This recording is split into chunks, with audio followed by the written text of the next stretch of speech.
that the state will eventually step in and help us.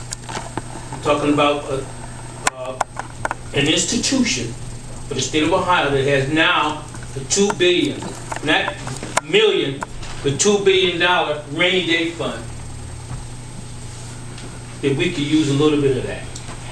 And if this thing doesn't go the way certain people wanted to go, will they still help us?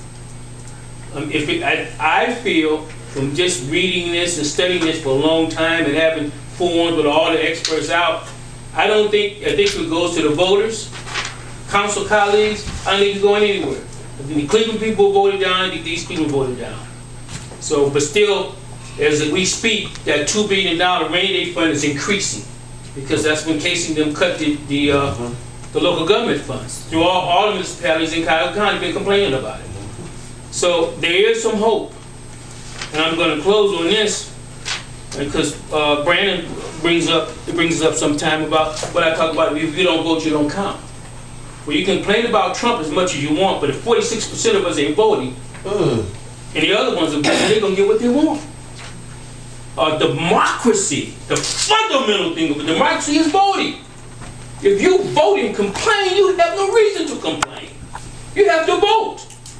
Now, you knew what you were getting when you got Donald Trump. You didn't go out and vote. Well, we got him now.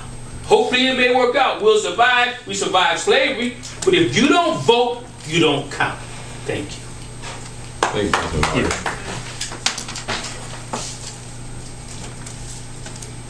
Mr. Chair, Councilwoman Thomas. I'm not gonna make a long drawn-out speech, and I know my colleague, Councilman King, thinks I would do that, but I'm not going to do that. What I am going to say is that people may not think this is a collective body. The people may think there is a body of three. But this council consists of 5 individuals. Regardless of what we might feel about each other personally, our objective is collectively to deal with the residents of this city. That means we all had a part in the Salvation Army. We all had a part in everything else that came through here. Because unless you get 3 votes or whatever, if you get a unanimous vote, that's what the Salvation Army got, a unanimous vote.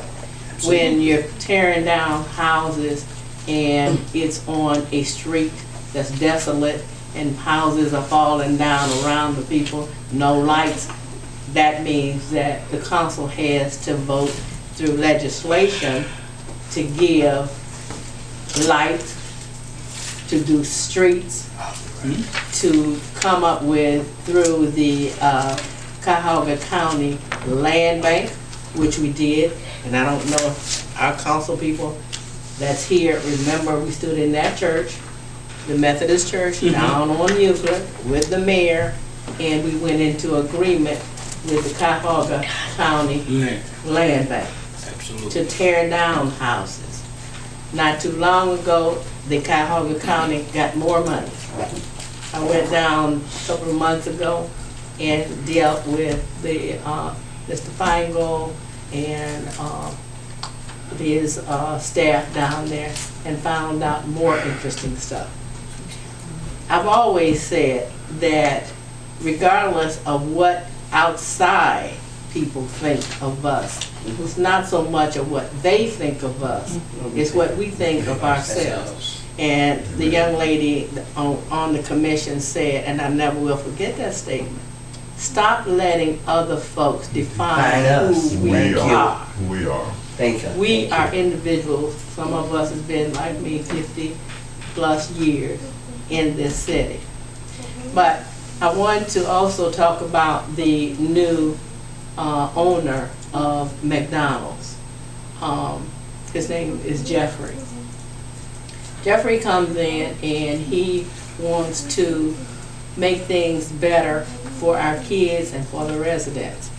He came up with a program to feed and read.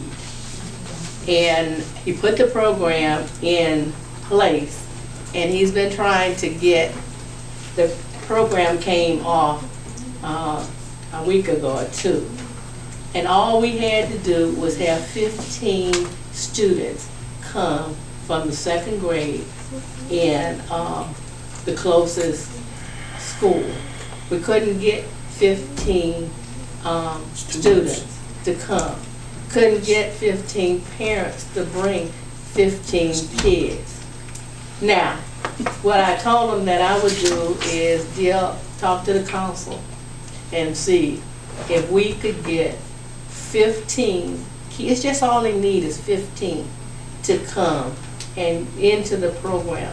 They will be fed, they will have volunteers working with them to read with them, and all of this good things can happen. We are not dealing with ignorant people. I think we're just dealing with people that are not understanding the concept. So we need to work harder at what we do. And I'm trying my best to do that, and I'm going to send the program all around. And talking about other things, Patterson Park, I am just really excited about Patterson Park. If you have, it used to be a school sitting right on the Phillips. Roselle. It was called Roselle School. All of my kids went to Roselle. And some people say we don't get help, but we are getting help. GE is giving their time, giving their staff. They have cut the grass. They have built that green house up, put new bathrooms in there, put all this. And one of the workers, I might say, would be my colleague, Councilman Brandon King. He's been over there working. That's nice. I have been over there working. I do give credit where credit is due sometimes. And that park has been down there for the longest, desolate. It does not belong to East Cleveland, but it has an agreement with East Cleveland that we can use that park as long as we keep it up. And I'm thinking that that is a wonderful thing because it's right there in the midst of everything. So, and as far as the Patterson Park, I am really excited about that. I'm excited about Papa John's Pizza. I'm excited about the shoe store, which is supposed to be an upscale shoe store. And there's one was supposed to be coming down on the other end of Euclid. I think he was trying to get to park the parking space for down there on the other end. As I know, that's what they was asked for. I don't know. So just to say all these things are good. But one of